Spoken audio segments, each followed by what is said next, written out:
I'm really happy to be here tonight. Thank you all for coming. I have often people ask me why I went into this specialty.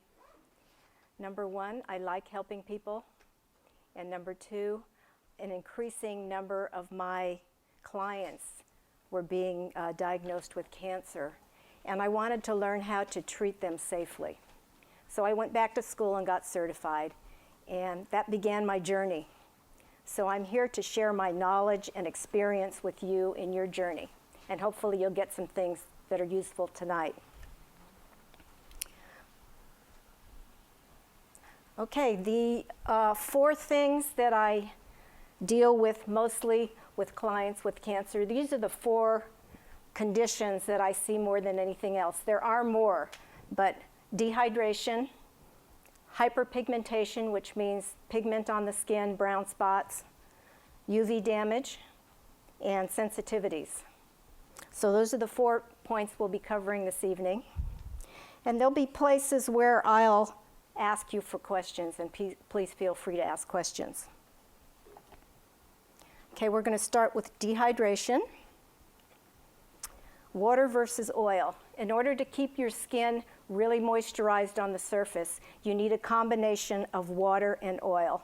Water alone is not enough, and oil alone is not enough. The 2 of these combine to make the acid mantle, and this is the surface of your skin with the water and oil mixture, okay?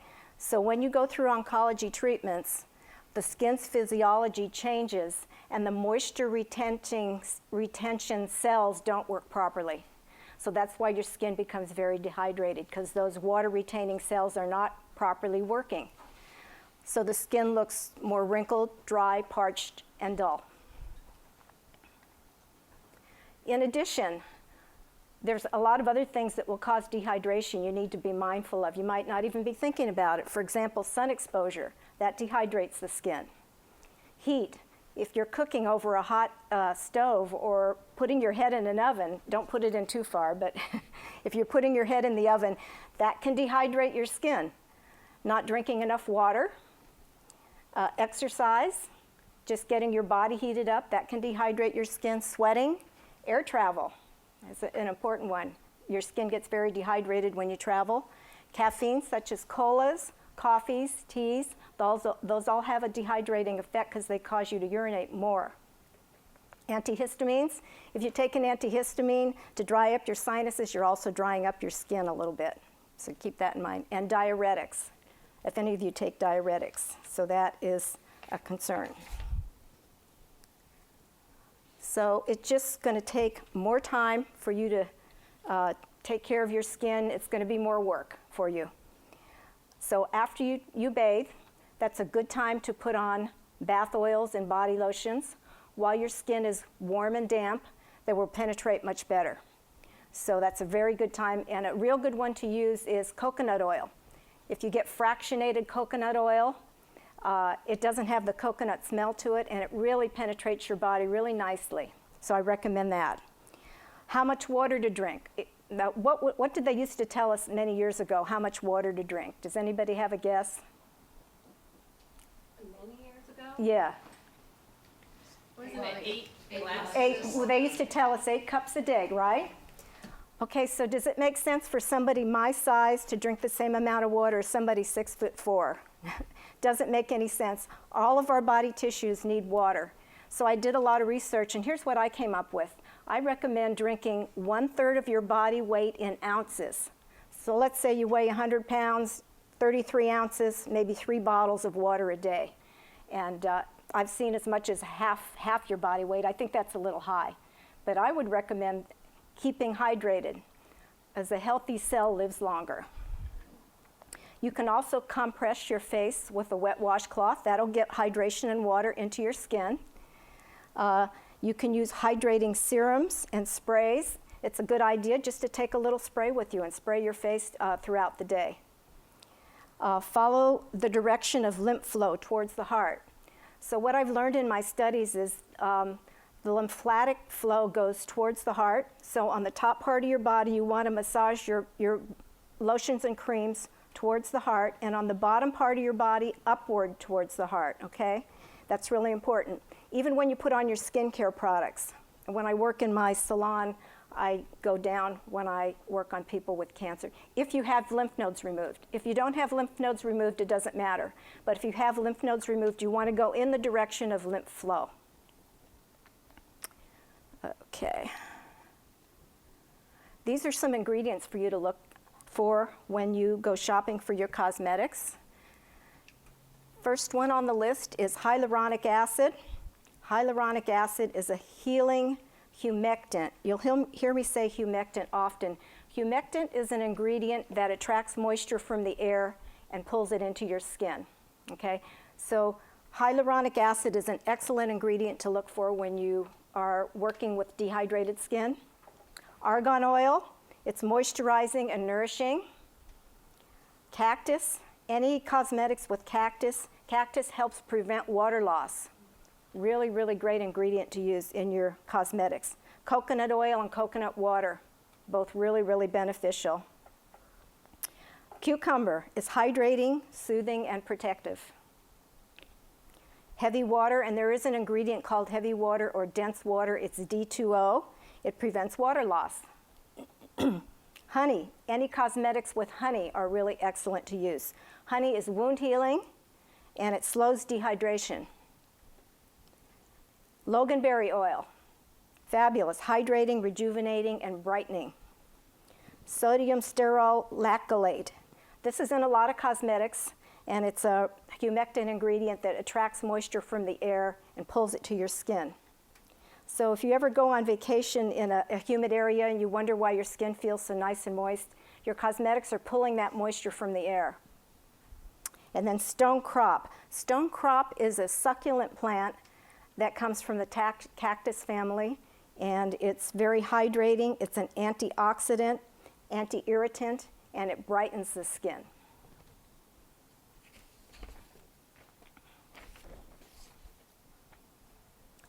Any questions on dehydration? I can flip back to that for a minute if you didn't finish.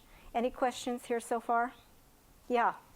I had an esthetician who said that she drank the, what was it? It was the coconut, like coconut water. Yeah. Drinking that water really Excellent. better than water? Excellent, because there's so many antioxidants and things in coconut. Coconut's great, yes. Oh, okay. I think that's a great thing to do. Huh. Yeah. Okay. Yes? Question. So these ingredients, are they easily found in products, or do we buy a cactus and ingest it? You know what I mean? Because you can buy cactus to eat. Yeah. So The question is, are these ingredients to buy and ingest or to find in cosmetics? And to find in cosmetics, yeah. And if you go to an oncology esthetician, we're already trained on finding the right things. There's so many oncology skincare lines now that you don't have to really think about it. Find somebody that can help you with that. But it's definitely what goes in the cosmetics. Question? Yeah. These products, are they found in products that you find in CVS, or are they more what you have to get in a natural foods kind of store? Both. I would tend towards the natural because some of the products that you get in CVS have such high levels of preservatives in them that it kind of counterbalances whatever good ingredient is in there. And I'm going to go over the preservative ingredients later so you know what ingredients to stay away from. Pigmentation. Cancer treatments, unfortunately, increase pigmentation on some people. The cells that produce pigmentation in your skin clump and stick together, creating brown spots. Sun exposure throughout your life is cumulative.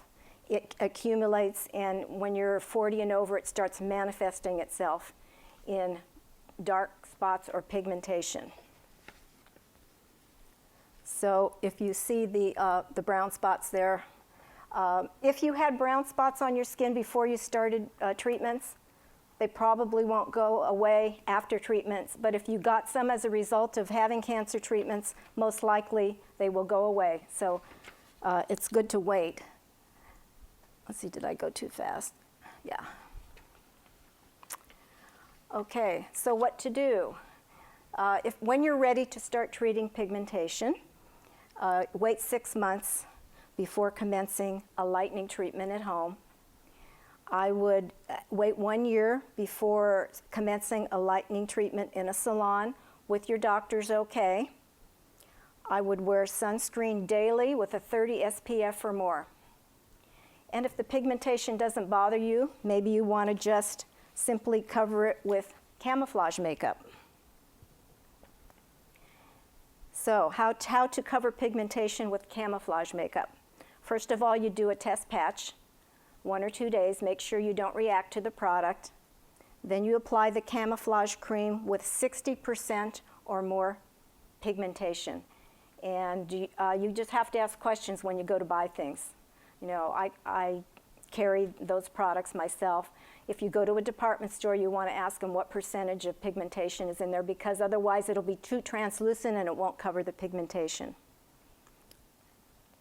The second step you do is to press a loose or press powder into the camouflage product, and that keeps it on the skin and helps it to stay longer. And then you can spray it with a fine water spray to rub proof it. Is there any questions on that so far? Okay. Okay. These are skin lightening ingredients that will be helpful for you if you decide to start on a lightening regime on your own. Look for these ingredients. Lactic acid is a skin lightener. Kojic, Kojic acid. See that word, tyrosinase enzyme inhibitor? What that means is that is an enzyme that your body produces that stops overproducing pigmentation. So when you start your lightening products, you want to make sure that it has that inhibitor in it so you don't continue to overproduce pigment. Mulberry also is a tyrosinase enzyme inhibitor and an anti-inflammatory ingredient. Bearberry is lightening, antibacterial, and a humectant ingredient that draws moisture to the skin. Glycolic acid is lightening. Citric acid is an exfoliator and an antioxidant and a skin lightener as well. Licorice is a fabulous ingredient. It's in a lot of lightening products, and it's just a natural licorice oil, but it inhibits the pigmentation from forming as well, overproduction of pigmentation. And it's an anti-inflammatory ingredient. And then hydroquinone, you can have it with or without a prescription. You can go to a dermatologist and get a higher percentage of hydroquinone. And it's basically a lightening inhibitor, a pigment inhibitor.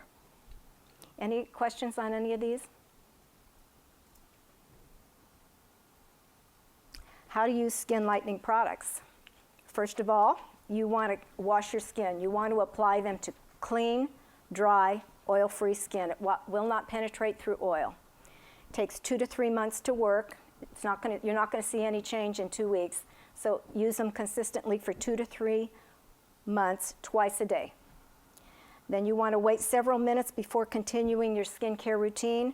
Put your lightening product on first, then your serum, then your moisturizer, then your sunscreen, and then your foundation. That's the order of application.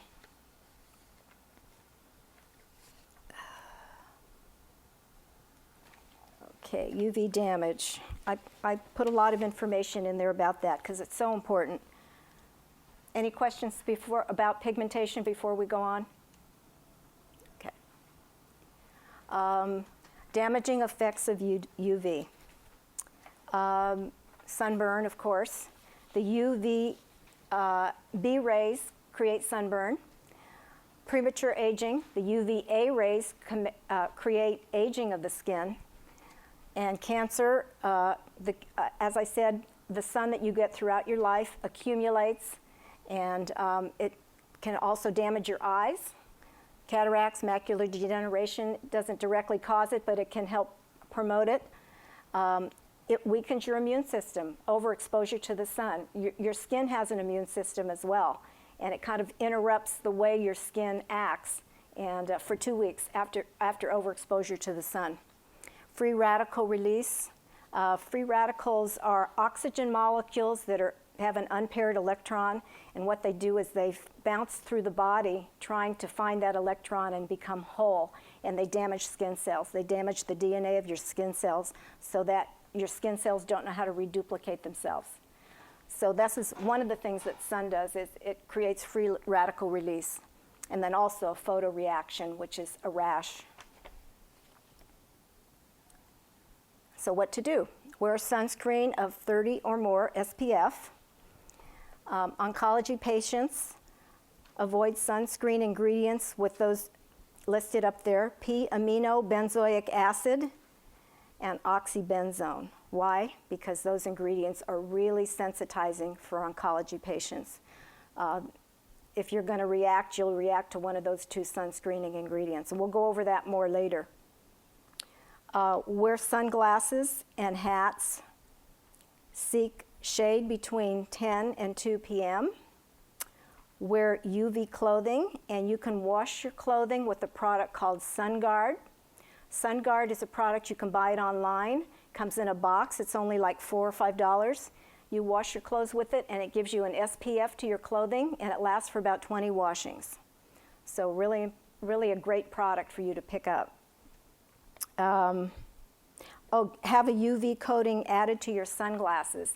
Now, if you have the sunglasses that darken or lighten it with UV, that doesn't mean you have a UV protection on there.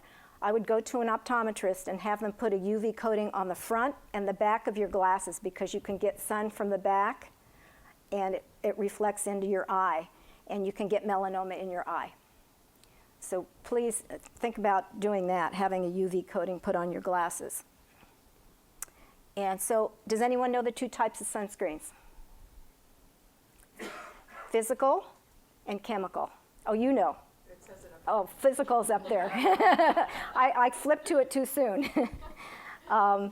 Okay, so physical sunscreens lay on the surface of your skin. They reflect light away from the skin. Okay, so UV doesn't enter the skin. The physical sunscreening ingredients that are approved by the FDA at this time are those two listed there. Zinc oxide is a UVB and a UVA block, and titanium dioxide is a UVA block.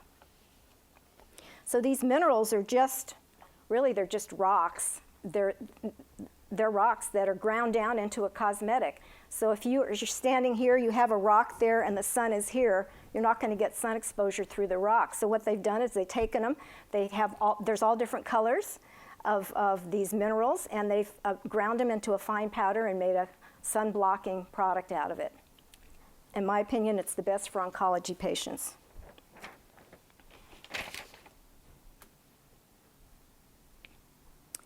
Chemical sunscreen is the other type of sunscreen, and chemical sunscreens absorb UV once it's entered the body.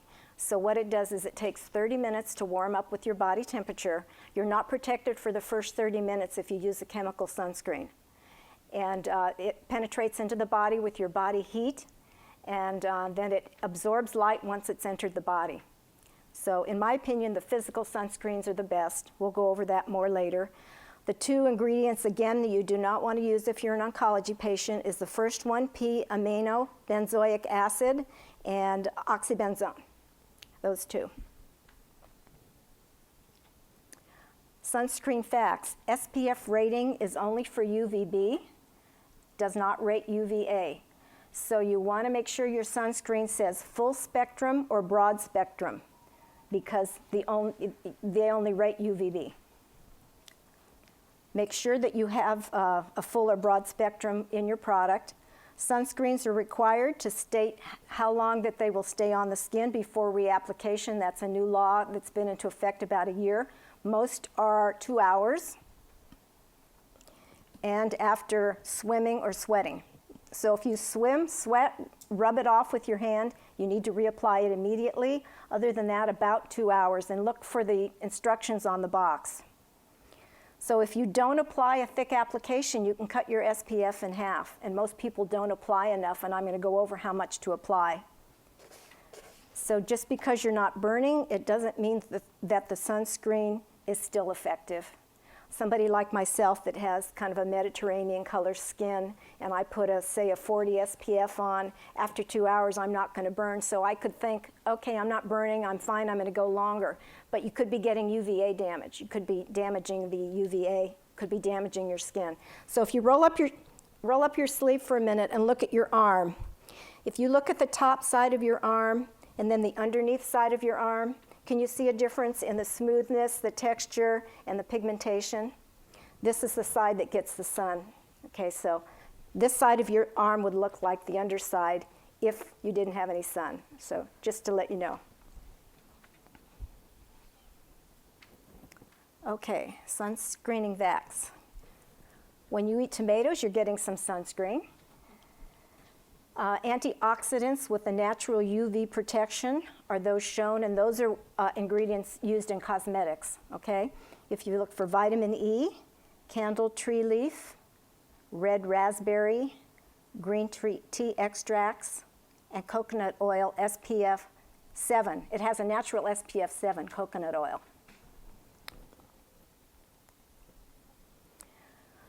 Sunscreen formulas and SPFs. The SPFs range between 5 and 50, and I recommend using the highest that you can. And this is the number one question that I get asked a lot, is a high SPF necessary? In my opinion, it is, because you're not going to put enough on. I know you're not going to put a half a teaspoon on your neck, face, and back of the neck and ears, and that's how much you have to put on to get your full SPF. And the other thing is, the more active ingredients they put in a sunscreen formula, the higher the SPF. Let's say you have 4 ingredients, and these 4 ingredients that have active ingredients in them all have different size molecules.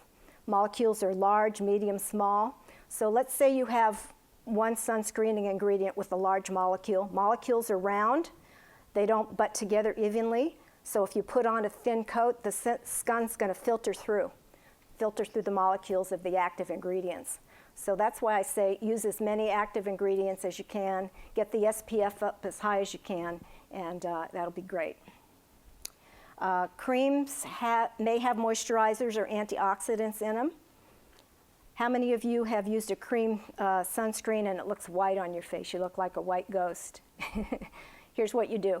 Just take a little of your foundation, your natural foundation color or your powder, and blend it in with the sunscreen, and then you'll have a custom blended sunscreen that doesn't look white. It looks like your color.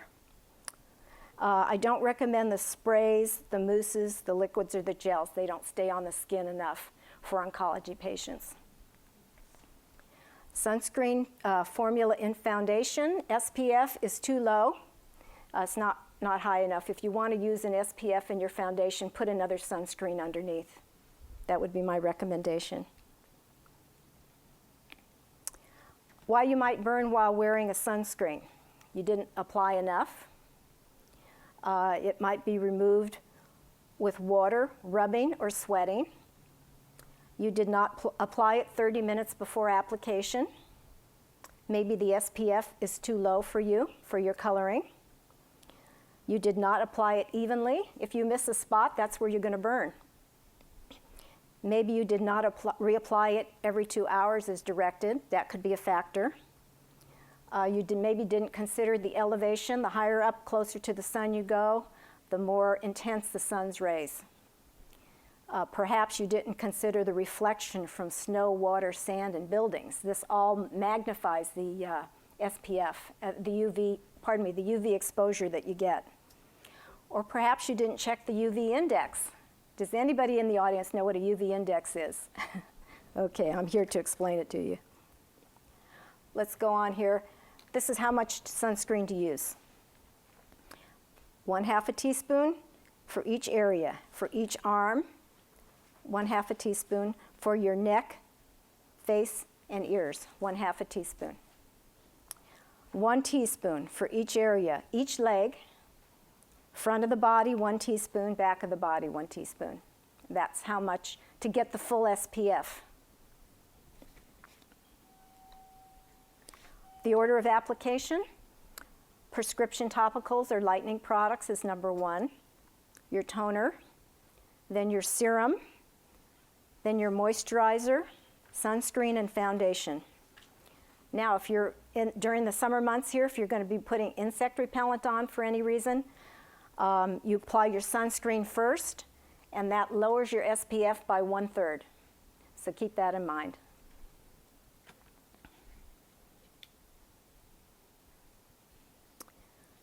The UV index. Yeah, question? Could you go back to the last, So we could see that last slide I missed, This one? the one before. Yeah, thank you. Each arm, half a teaspoon. Face, neck, and ears, a half a teaspoon for all 3 of those areas. 1 teaspoon for each leg. 1 teaspoon for the front of the body and 1 for the back of the body. You're welcome. And do you suggest doing that like first thing in the morning before you get dressed, or before you go out, or when do you do this? Before you go out would be the best time. If you're wearing makeup, I would do it when you're putting your makeup on. Just put your sunscreen on just like you'd brush your teeth every day. Other areas of the body, if you're going to be out in the sun, then do it before you go out, because the longer you're out, you're going to degrade the product. So it's best to do it right before. Yeah. Yeah. So if you wear makeup, what's the best way to reapply the sunscreen? Yes, yeah, good. Okay, I'm glad you asked that question. Oops.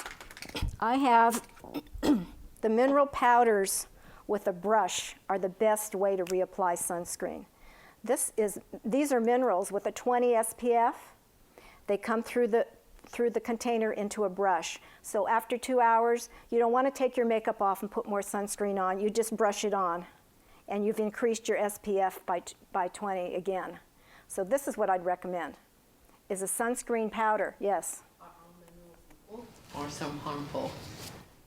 The minerals are not harmful. The minerals are perfect for anybody, especially for oncology patients. They usually don't cause reactions on any skin. I haven't seen it yet. Now, the minerals can be in a cream. So if the minerals are in a cream, then you have to consider what ingredients are in the cream. If you're using pure minerals in a powder form, no, they're very benign, rarely cause any reactions on any skin.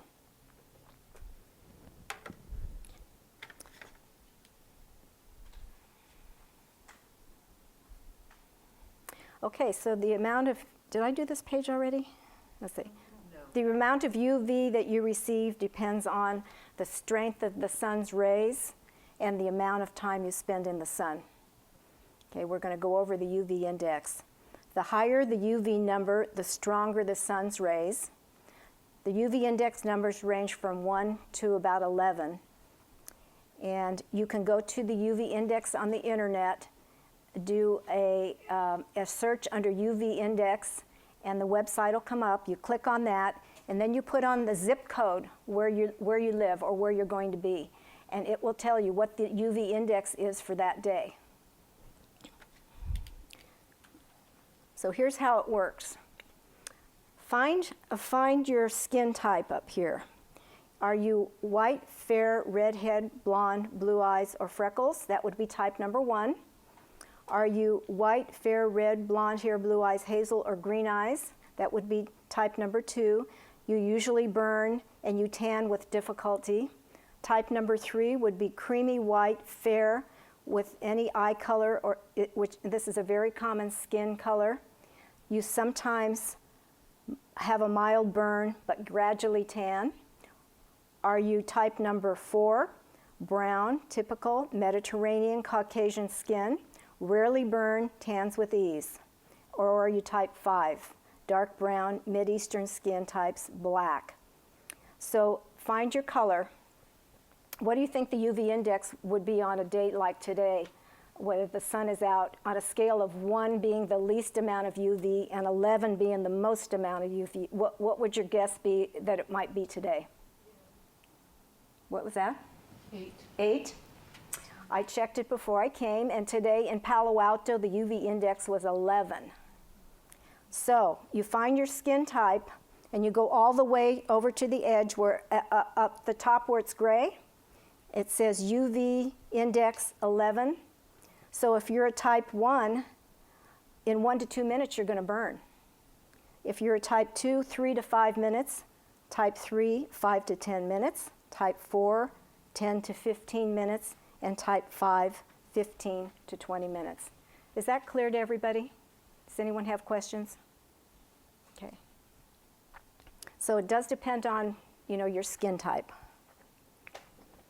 So your UV index ratings, 0 to 2 are low. You need to wear sunglasses, sunscreen on your face. 3 to 5 are moderate UV index numbers. You need to wear a hat, sunglasses, and sunscreen. 6 to 7 is a high UV index. You need to reduce your time in the sun between 11 and 4. Cover up, wear hats, sunglasses, and sunscreen.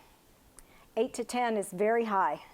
Avoid the sun between 11 and 4. Cover up, seek shade, wear a hat, sunglasses, and sunscreen. And today is 11.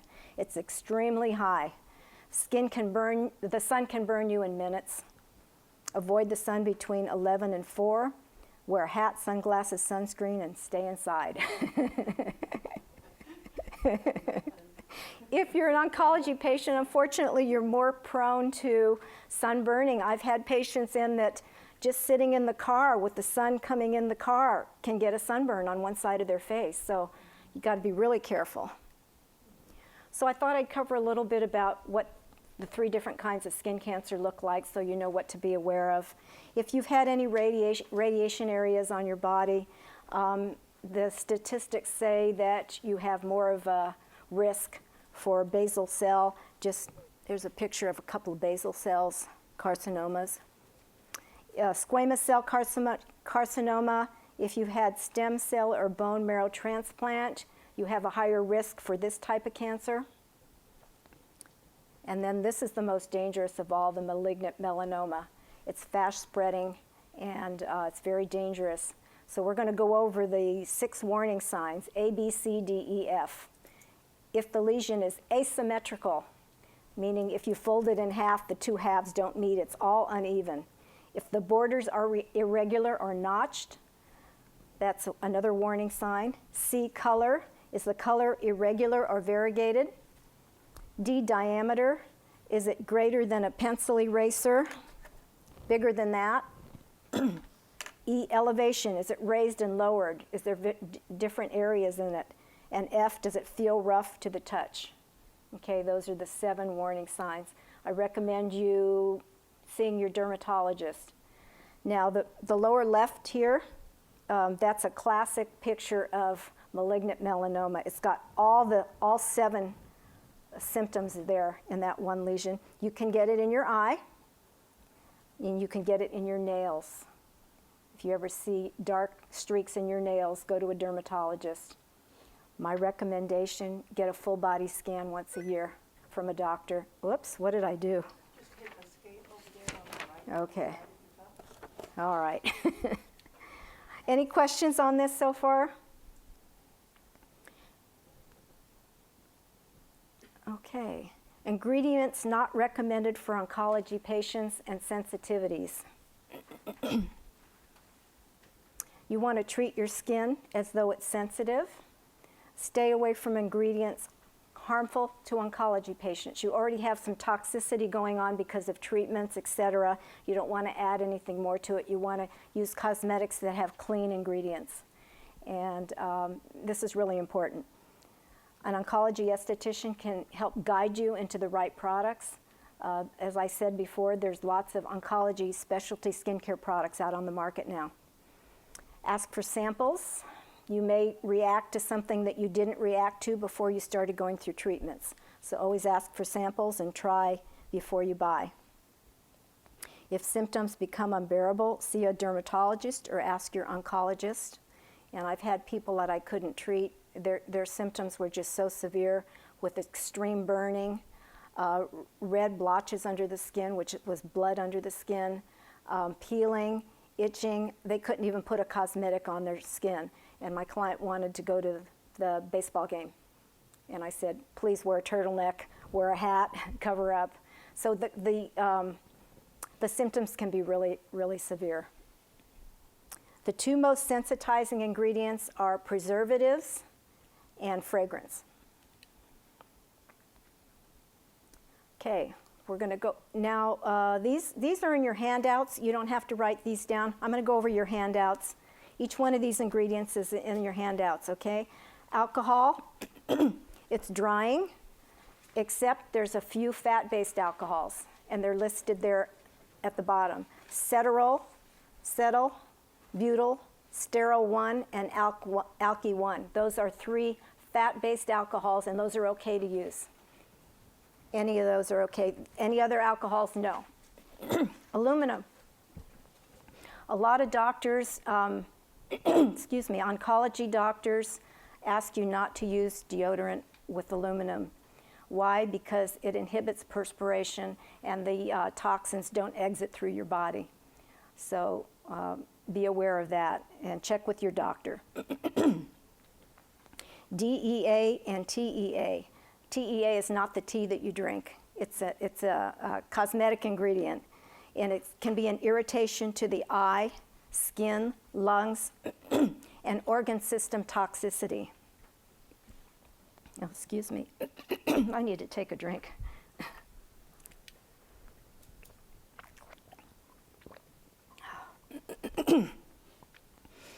Okay. The FDA says there's no reason for concern.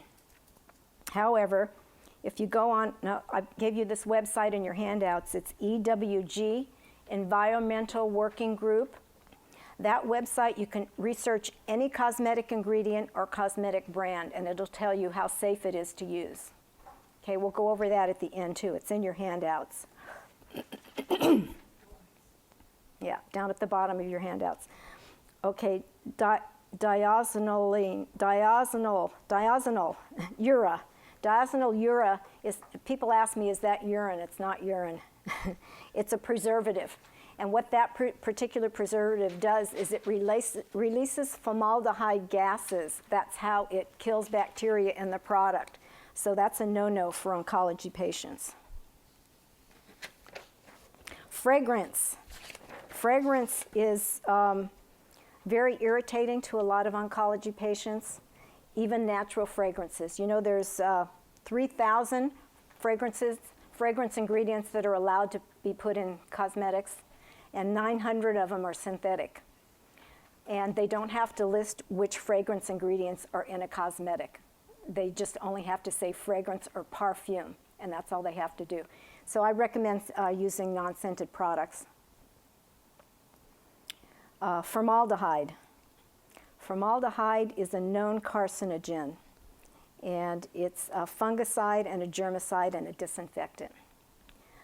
It is produced in our own bodies in small quantities.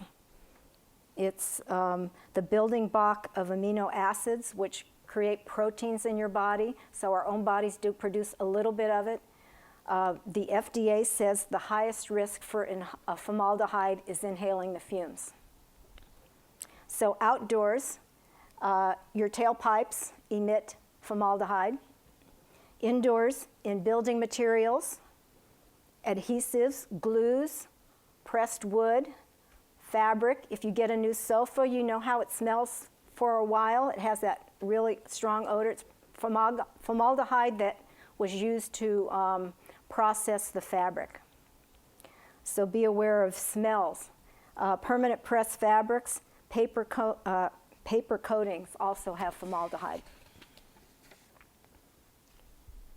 And in some cosmetics, nail polish. I recommend getting a natural manicure where they just buff your nails. Formaldehyde is in a lot of nail polish. I wouldn't recommend using acrylic nails. Acrylic nails have formaldehyde in it. If you ever go into one of these salons where they do the acrylic nails, you know how they smell. They smell bad. And you're inhaling those fumes. If you're an oncology patient, it's going to be very irritating for you. Let's see, let's finish the ingredients. Parabens. Parabens are preservatives. There's about 6 or 7 of them that are allowed to be put in cosmetics. The FDA says they're safe up to 25% in a formula, but how many cosmetics do you use with parabens in it? So if you use 5 or 6 different things with parabens, you could be getting an awful lot of this preservative. That's not healthy for you. Phytolates. Phytolates makes fragrances last longer. They're in a lot of cosmetics. A lot of cosmetic ingredients don't smell good. That's why they put fragrance in it. They create formaldehyde vapors. Okay. Sulfates. Sulfates increase the slip of a product, and it's a possible human carcinogen. So I'd stay away from anything that has sulfates. Talcum powder. It's an oil absorber, possible carcinogen if contaminated with asbestos. It irritates the skin, eyes, and lungs. And what happens is talc is a mineral. In nature, it's found next to asbestos. So the cosmetic industry has to purify the talc before they even begin to make the cosmetic with it, because you just couldn't have asbestos in your products. The FDA occasionally goes out and does checks. They'll pick up products off the shelf, test them to see if any of the talc in any of the products are contaminated with asbestos. And so far, they're doing a pretty good job. But talc could be in eyeshadow, blusher, powders, all of those. A lot of powders don't have talc now, so look for that. Triclosan is an antimicrobial agent and preservative. Recommend staying away from that. Antioxidants. Check with your doctor. This is one of those questionable ones. If your doctor, let's say for instance, tells you not to have citrus, then I would check your cosmetics and make sure there's no citric acid, or you're not using anything that's got grapefruit, orange, lime, anything like that in it as well, because those things are absorbed into the body. Then the oxybenzone, that is the sunscreening ingredient that I recommend you not use for oncology patients. It's been found in the urine of adults and newborn babies. It really penetrates into the skin. And the concern is reproductive toxicity, allergies, and immunotoxicity. PABA, highly reactive for oncology patients. That's a sunscreening ingredient. You don't want to use that one. That's p-aminobenzoic acid. Okay. So I just wanted to show you, I went around my home and looked to see what kind of personal care products that I had just around the house that might have some of these ingredients in them. And in 5 minutes, I found 10 or 15 things. So if you're using, potentially somebody could use all of these things in one day. So I just want to give you an idea of some of the toxins that are going into your body that you're not even aware of. Ladies Chic antiperspirant, aluminum. There's aluminum in here. It's on the no-no list. Toothpaste, sodium lauryl sulfate. Toothpaste has sulfate in it. That's on the no-no list. Body lotion has glycols in it. Shampoo, glycols, 2 different forms of glycols in this one. Lightening serum, parabens, preservatives. Mouthwash, methylparaben and propylparaben, 2 preservatives that are not good for oncology patients. Adult cough formula, glycols. Nail polish, formaldehyde. Edge shave cream, fragrance. And Tums. This has soy in it. If you have the type of cancer that may be hormonally induced, some doctors don't want you to use soy, so check with your doctor on that. But almost everything that we eat has soy. Everything that's processed these days has soy in it in one form or another, even Tums. And it's got 7 food colorings in it. So let's go over your handouts, and then you can ask me more questions at the end. I went over almost everything in your handouts already. So if we start at the top where it has the name of my name, and then physical sunscreens, you've got all the information there. We've already gone over all that. Then you have the page that has these common medications may cause photosensitivity reactions. Look over that page, see if you're taking any of those medications. That will double the amount of photosensitivity that you would have if you're taking any of those medications. And then you have the list of ingredients, and I need for you to write in something. There's a little typo that I made where it says epa.gov/. At the bottom of that page where it says ingredients not recommended for oncology patients, go down towards the bottom where it says references. So after the epa.gov/, write in UV index.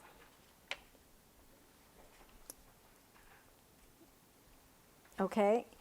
Another website you can check out ingredients is the NTP. It's the National Toxicology Program, and you can check out ingredients there. And then the one on the top there, ewg.org/skin deep. That one is for you to check out ingredients and products, and they rate them for. They're a non-biased company that rates things from green, yellow, and red, safe, a little less safe, and toxic. So you can research everything there. Any questions? Yeah. You talked primarily for people that are currently oncology. What if you're post? I would stay away from it. I would stay away from these ingredients. I would. And please adhere to the sunscreening information as well. So everything you're saying that even though you've gone through and you successfully have come to I call on the other side, that you still need to be doing the same regimen for the rest of your life, basically. I would recommend it. I've switched all my things over. Why take a chance of putting anything toxic in your body? Okay. Yeah. Do any of the ingredients you've listed as not recommended, do they have the potential of actually interacting with chemotherapy? That's a good question, and I don't really have an answer for that. That's a good question. That's a good question. So all I can tell you is I was thinking soy, maybe. soy for sure. Your doctor will most likely give you a list of things to stay away from, and if any of those ingredients are on the list, then yes. I'll have to find that out. Yeah, that's a good question. Yes. To make things easier, are there some brands that you've found that are better or worse than others? Or some types of makeup, for example, does foundation have more of a problem than eyeshadow or whatever? Yeah, if you all take a handout, I've got a couple of brochures in there for products that are brands that are recommended for oncology. One of them is Elite Therapeutics, and the other one is Techniche. Techniche is a brand that has 4 levels depending on how far along you are in your journey through your cancer treatments. It's fragile, very fragile, fragile, healing, and all the way healed. So it's for Techniche. All of you pick up one of those bags, okay, before you leave, and all the information is in there. My card is in there and everything, and you feel free. And then makeup brand, Advanced Minerals. Advanced Minerals is a good one for oncology patients because there's no coal tar dyes, it's vegan, it's got no artificial preservatives in it. I even use it on my clients that react to other makeup and they don't react to this. It's very pure. You can give me a call. I'm in San Mateo. If that's too far for you to go, we can do it by phone. So it's not Advanced Minerals? It's not for sale in a store. Yeah. The Then would bare minerals that you hear about, Yeah. is that Bare minerals is not the same. Advanced minerals, they're products, the powders are finely ground into a really, really fine powder. They're milled about 7 or 8 times or more. They're really, really fine, and I'd recommend a high quality mineral like that. I guess as I'm dovetailing on Polly, that was my point. Because I've heard, my doctor has told me that not all minerals are the same. Exactly. And so my question to you earlier was about how do you know the difference? I mean, because there are mineral makeup things all over the place. Yeah, there are. So that's the one. The other point I have, because I'm hopefully long time post, my doctor has also recommended, because I have a vitamin D deficiency, and so I'm covering up, so I'm not doing what I need to do because I'm supposed to have 20 minutes of sun exposure. So how do you balance the sunscreening and the vitamin D? Do you have any recommendations? Yes, I recommend don't take the sun in on your face and neck. Take it in somewhere else on the body. Yeah. I think they usually say for increasing vitamin D and being in the sun, it really is on a large part of your body, so either your torso or your back or thigh, just exposing your hands when you'd have to be out a really long time to Right. get enough vitamin D, Yeah. but that's what I have read anyway in that dermatologist said. Yeah, the other question you asked about how do you know the quality of the mineral. I find that the more waterproof it is, the better the quality. So put it on your skin, run water on it, see if the water beads on it. Go to somebody that understands minerals, like an oncology esthetician like myself. I've done all the research for you. You don't have to do anything. All minerals are not created equal. Some are more pure than others, and it also depends on what they mix with the minerals, what kind of ingredients. So if you want to give me a call, we can talk about that.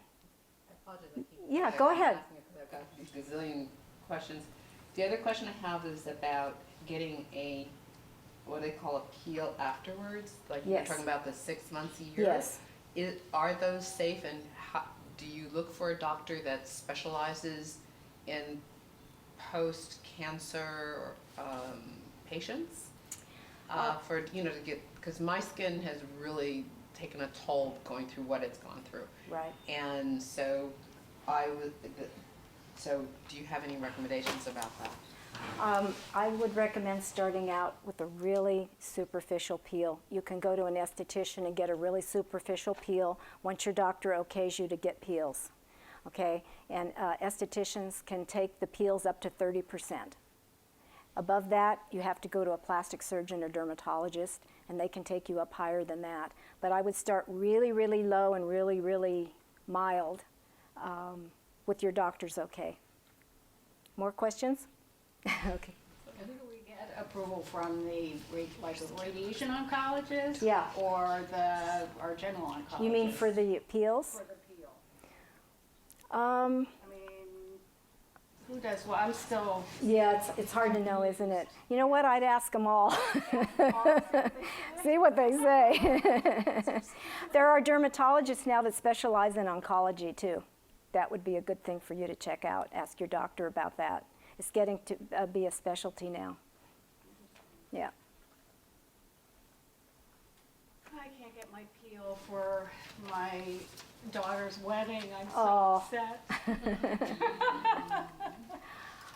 Only kidding. It's all right. Perhaps you could do something a little less invasive that would be okay. Like an enzyme or something like that. I talked to my Yeah. esthetician about that, Yeah. so I think there is something out there. I was glad I came here, because I was gonna do the heavy-duty one. Yeah, I wouldn't right now. I guess that's not a good idea. Anybody else have a question? Yeah.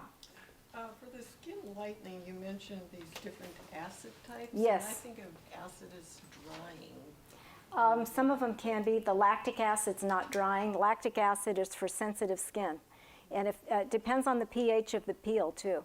The higher the pH, the less irritating it is. So yes, if you have a peel, it's real necessary to really hydrate afterwards because it can be drying. Yes. Yeah. I know we're talking about topical stuff. I want to know more about what things we can ingest besides the water, coconut water. Are there any fruits, vegetables, fish, chicken, whatever, that would help us sort of stabilize our skin? Anything with antioxidants helps you stabilize your skin. That would be all intense colored foods like strawberries, like your leafy greens, anything with a lot of antioxidant properties in it, all your citrus fruits and vegetables basically. Walnuts are really good. Those are anti-cancer ingredients, walnuts. Broccoli is really good. There's a book out called Anti-Cancer, A New Way of Life. If you get that book, you will find all the information that you ever wanted to know about what foods you should be eating. And I read that book from cover to cover. It's a fabulous book. I don't know if we have it in the health library. Yeah. And it's called Anti-Cancer. Anti-Cancer, it's by an oncology doctor. I think, do I have it on the handouts? I have it on the handouts, okay. Okay, yeah, it's on the page where the ingredients are. A New Way of Life. That is the best book you could ever get. It's got tons of information. It even has information about keeping a cell phone far away from your body. Has information about your omega-3 and omega-6 eggs, which eggs to get. I mean, it's just a fabulous book. Everything you want to know about nutrition is in there. Any more questions? I guess we can wind it up. I have handouts. I have aluminum-free deodorant there if any of you want to take one for free. Just little samples for you. And a little bag. It's got a couple of skincare lines that are good for oncology. And I'm here to answer questions. If you don't want to ask them in front of the group, I can answer them. So some of these skin lines, can you get them online? Or do you only buy them from an esthetician? You buy them from an esthetician, and I can take care of you. I can take care of you. You could find them online. Maybe somebody else that's selling the product would have them online. But I think it's necessary to kind of have a consult and not just go ahead and buy something without knowing if it's right for your skin. Are there any,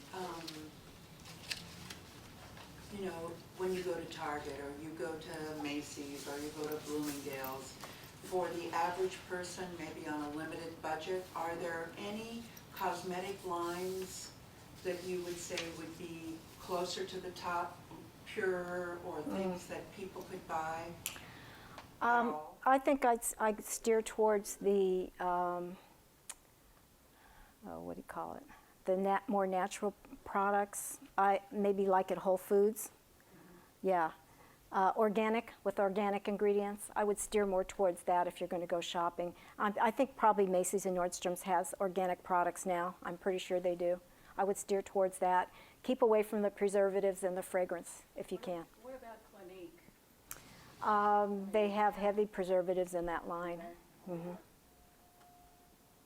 Most over-the-counter products do have preservatives because they don't want it to go bad before you use it up. They want to retard the growth of bacteria and fungus. Well, you talk about that shelf life. The other morning, my husband bought some rice checks. And so he was looking when it would expire on the box, and I think it was 2018.